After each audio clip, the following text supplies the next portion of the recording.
Hugh Glass was born around 1783 in the rugged wilderness of Pennsylvania, the son of Irish immigrants who sought a better life in the burgeoning United States. While little is known about his early years, those who later chronicled his life speculated that the frontier itself shaped him.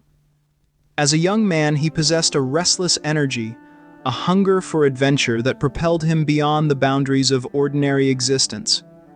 Some claimed he became a sailor, taking to the high seas in search of freedom, wealth, and the unknown.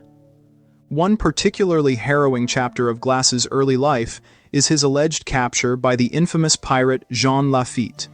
Sometime around 1816, Glass is said to have fallen into the hands of Lafitte and his ruthless crew in the Gulf of Mexico. Forced into piracy, he endured 2 grueling years of a brutal existence aboard Lafitte's ship. The life of a pirate offered no solace for a man like Glass, who longed for independence and control over his destiny. Legend has it that he finally escaped one moonless night, diving into the shark-infested waters of the Gulf and swimming for miles until he reached the shores near modern-day Galveston, Texas. Exhausted but free, he disappeared into the wilderness, eager to leave the life of piracy far behind. As if one brush with death was not enough, Glass soon faced another when he was captured by the Pawnee tribe. Many would have expected his capture to mark the end of his life, but the Pawnee spared him. For reasons lost to history, he was taken into their community, where he lived among them for several years. During this time, Glass immersed himself in their way of life, learning to hunt, track, and survive in the harsh wilderness. He adopted their methods of crafting tools, foraging for food, and reading the landscape for signs of danger or opportunity. This period profoundly shaped him, equipping him with the skills that would later become synonymous with his legend. By 1821, Glass re-entered the world of white settlers, traveling with Pawnee delegates to St. Louis to meet U.S. officials. The bustling river town was a gateway to the untamed West, and Glass found himself drawn to the possibilities it offered.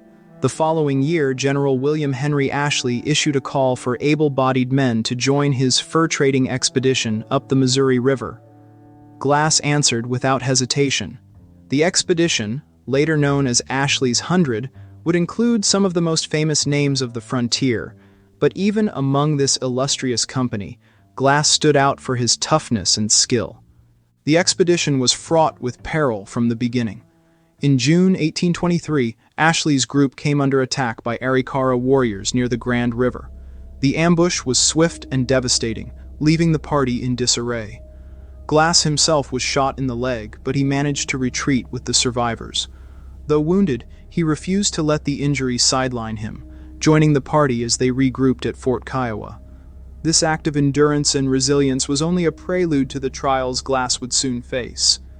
After recovering at Fort Kiowa, the expedition pressed onward into the unforgiving wilderness. The journey took them further into remote and uncharted territories, where the only semblance of civilization was the fleeting presence of scattered trading posts or Native American encampments. These were rare and often hundreds of miles apart. The land stretched endlessly, a vast and indifferent expanse of rolling plains, thick forests, and jagged hills, teeming with dangers both seen and unseen.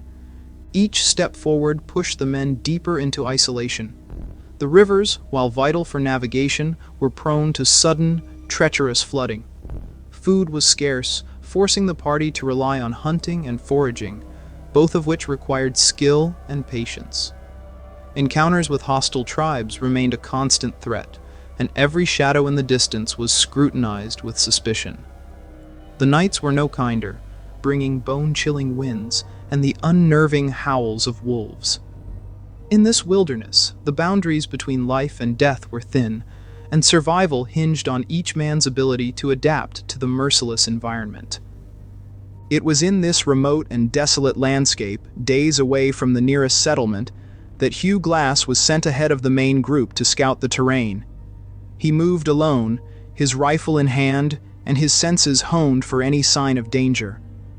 The silence of the wilderness was almost deafening, broken only by the occasional rustle of leaves or the distant call of birds. Glass knew well that he was utterly alone, surrounded by nature's vast indifference. It was here, in the solitude of the American frontier, that fate intervened once more. Glass stumbled upon a massive grizzly bear and her cubs. The bear attacked with a ferocity that defied comprehension, her claws ripping through his flesh and her jaws tearing into his body. Glass fought back with every ounce of strength he could muster, using his knife and bare hands to defend himself. Somehow, he managed to kill the bear with the help of his companions, but not before she had left him near death. His body was a horrifying sight. His scalp was partially torn away, exposing his skull. His leg was broken, and deep gashes in his torso revealed his ribs. His throat was punctured, leaving him unable to speak. Every breath was a struggle. The severity of Glass's injuries convinced the leaders of the expedition that he would not survive. They decided to leave two men, John Fitzgerald and the young Jim Bridger, to stay behind and care for him until he passed away. The two men agreed, but after several agonizing days, they made a fateful decision. Believing Glass was as good as dead, they took his weapons and supplies and abandoned him, rejoining the main party with the false claim that Glass had succumbed to his wounds. But Hugh Glass was not dead. When he regained consciousness, he found himself alone, gravely injured, and without tools or weapons to defend himself. His situation was hopeless by any reasonable standard, yet Glass refused to die. Driven by sheer willpower, he began an epic journey of survival. Crawling at first, then dragging himself forward inch by inch, the journey was a harrowing ordeal that tested every ounce of Glass's strength and ingenuity. He set his own broken leg using sticks as splints, and he cleaned his wounds as best he could to avoid infection. His diet consisted of wild berries, roots, and whatever he could scavenge. At one point, he stumbled upon a rotting buffalo carcass, which wolves had been feasting on.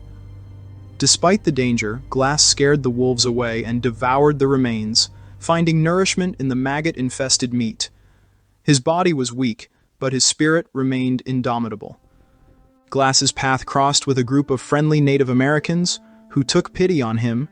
They fed him, treated his wounds with herbal remedies, and provided him with enough support to continue his journey.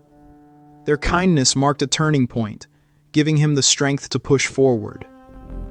After nearly 2 months of crawling, limping, and enduring unimaginable suffering, Glass finally arrived at Fort Kiowa, nearly 200 miles away. His survival was nothing short of a miracle, and his story quickly became the stuff of legend. But for Glass, survival was not enough. The betrayal of Fitzgerald and Bridger gnawed at him. He vowed to track them down and make them pay for abandoning him.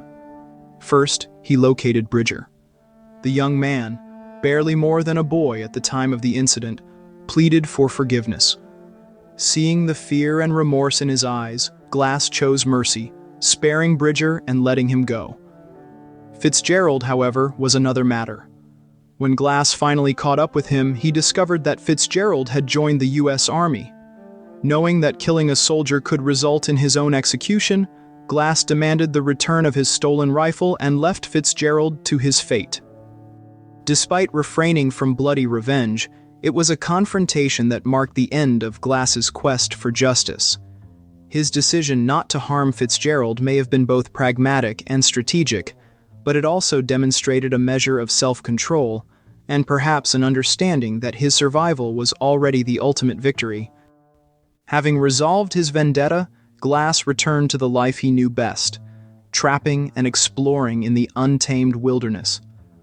For the next decade, he roamed the vast territories of the upper Missouri River, carving out a living as a fur trapper. He faced countless dangers, from hostile tribes to the unforgiving elements, but he survived them all, his reputation as a legendary frontiersman growing with each new adventure. In 1833, Hugh Glass met his final challenge. While traveling near the Yellowstone River, he and 2 companions were ambushed by Arikara warriors. This time, there would be no miraculous escape. Glass was killed in the attack, bringing an end to a life that had been defined by resilience, determination, and an unyielding will to survive. Hugh Glass's story remains one of the most extraordinary tales of survival in American history. His journey through the wilderness, driven by sheer force of will, has inspired countless retellings in books, songs, and films. Yet beyond the legend lies the essence of the man himself, a figure who embodied the spirit of the American frontier, a testament to the human capacity to endure even the harshest trials.